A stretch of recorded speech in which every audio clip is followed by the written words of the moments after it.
Do you know what's a pain in the ass? Trying to find music for YouTube videos. That's a pain in the ass. You know what's easier? Plugging in your mic and just talking over your 10-minute long video. I can just talk for 10 minutes. That sounds kind of daunting, but I definitely can do it. I've definitely done that quite a few times in my life. So I fell off the makeup bandwagon back in October. I decided I wanted to up my special effects makeup game because I like going to Los Angeles street meets, and I just use e.l.f. brand makeup. And it's passable, but like, even from getting home to the event, my makeup all blows off.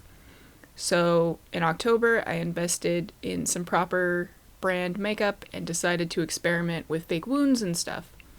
This particular look was inspired by a science fiction short that you can find on YouTube that Doug Jones starred in.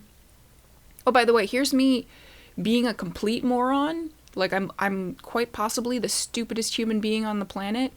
I tried so hard to make sure I mirrored this correctly. Like, I spent more minutes than I'd like to admit trying to...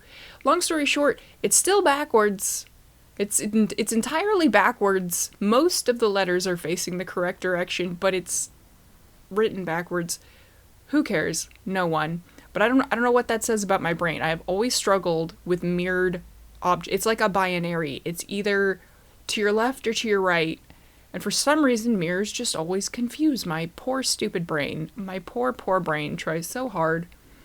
Anywho. So we're going with the layers of latex and tissue paper technique. Don't know why I decided... Well, I still own the latex. That's why I decided to do this. I found out the last time I used latex that I have a mild latex allergy. Still did this anyways. I still want to have the skill and the know-how to do cheap special effects makeup, so what else am I don't have anybody to practice on. The cat doesn't hold still long enough, and she's got so much fur anyways. I mean, I'm not going to be able to put prosthetics on a freaking tortoiseshell cat. But speaking of which, I'm talking to myself and she hasn't come in here. That's very strange. She must be deep in a dream somewhere. So the slowest part of this whole process was waiting for the latex to dry. For all I know, I put it on too thick. This was only my second time playing with it. I really like sculpting with the wax, but the wax is very solid, and when I did my pirate makeup, I found that it kept falling off, and it kept coming out of place. When I did a goblin look, my mask rubbed off my broken nose, and I just realized the sculpting wax looks great. It's easy to put on for me, but it's so temperamental. You just can't move your face whatsoever, so you have to be very selective about where you put it. Decided to experiment with making little twisties as one layer of the tissue. I saw somebody in a YouTube only did that. They only used little twists of tissue, and it looked terrible. Not that my ultimate look looks any better, just to be totally honest. I'm not sure if it was worth the effort, but I probably saved myself an extra 3 layers by doing this in between. Quick suggestion: be exceedingly careful around your hair. If you stick around to the very end of the video, you'll see me peeling this whole thing off my cheek, and that's no big deal until it gets to my hairline. At this point in the video, I am actively putting latex into my hair, and that doesn't come out, turns out. Doesn't feel good. Just don't do that. That's your pro tip for the day. Don't put latex in your hair. Also, I think the biggest problem I had was the color matching. I don't wear concealer. The only reason I own concealer is from jobs that required me to do full face makeup, or jobs that I covered up tattoos for. And so all of my concealer is probably expired, and it's from many lifetimes ago, and my skin tone is just completely different. And I never learned how to purchase the correct, under color of concealer anyways. So if I really wanted to take this seriously, my next step would be to go buy some very expensive coloring palettes to match this to my flesh better.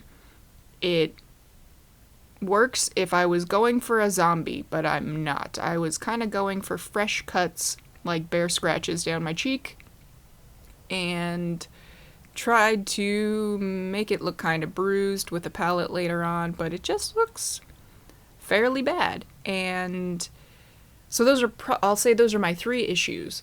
1, skin matching the color. That's gonna take another $50 palette, and I don't want to spend $50 on a palette right now. 2, this horrific texture. I look like a burn victim. I don't know if it's because I used tissue and not toilet tissue or what. I probably should have pulled the tissue in a little bit more. It's covering a very huge area. And I said 3. That means I have to come up with a 3rd thing. Usually I'm good at coming up with things I do wrong. The color, the texture, and the blending. That might be similar to the texture, but this did not blend well into my skin at all. But everybody's got to start somewhere, and this is only my 5th time in the last year trying to do some wounds. And I'm still at the baby stage where I don't want to look up actual photo references. I only want to look at fictional references. I know professional special effects makeup artists eventually become desensitized, but I don't want to look at injuries that make me cringe, especially hand injuries. For me, that's the hardest thing in the world. I injured my own hand about a year and a half ago, and I don't think I slept for a month after that. I just laid in bed, like, writhing around, being like, I cut off a little bit of my finger, just a tiny little crevice with a kitchen mandolin. Not that that has anything to do with this video, but I would not want to look at references of people who actually, like, degloved their hand or something. So why am I doing gore makeup? Why, Mads? What are you doing? This isn't your priority. I think I am more interested in face paint and putting a skull on my face, but this just sort of seemed like a good skill to have. So, I don't know. I really wish I had somebody else to practice on. I think I get kind of exhausted, honestly. I feel like if I do a makeup, I'm gonna have to do photos of the makeup, and I just get tired, and so I don't do this as often as I should. I really should just sit down like every other night and do weird makeup. But whatever. In this video, I decided to include some of the photo taking process, the advanced selfie process, and this is when I finally noticed that everything is backwards. It took me way too long. I was already pretty much done. I'm like, well, let's pretend that was intentional. But now we're going into me in a corner of the house I live in. This is very sad. And this is almost the part I'm more embarrassed about. I have this Instagram page where I try to be cool. And I know no one thinks I'm cool. I'm not convincing anybody. But I try so hard. I can't help it. I'm just so extra. So here's me being very extra. Also me being very easily distracted because I notice that the shadows look cool and start pretending that I know how to do shadow puppets, but I'm no longer 7, so I can't recall. Ugh.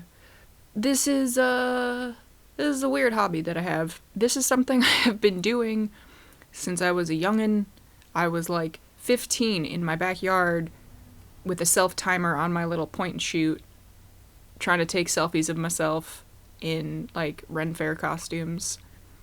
I was telling a friend the other day, the opening scene to the movie Labyrinth, where the character Sarah is in a park, reading a book, doing a one-person LARP, is it was so cringy to me the first time I saw the movie, and that's because it's basically me, except I stayed in my room or my own backyard. I didn't even go to the public park, but I like playing little fantasy games by myself in my room.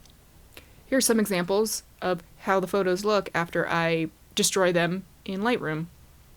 but gives you a sense of what I'm doing.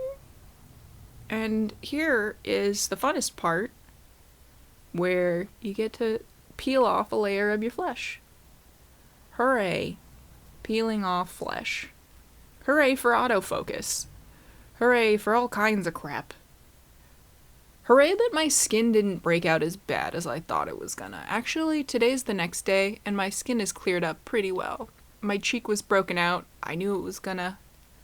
But I think I took this off within an hour of putting it on, so I survived. I'll keep my cheek for another day. The last time I tried to do this, I tried to make fish scales, and I don't think I learned anything from that experiment. So maybe this time, since I have a video of it, I'll be able to look back on the terrible mistakes, such as putting latex in my hair, and not make those mistakes again in the future. Thank you for watching, and have a good rest of your 2021, or else.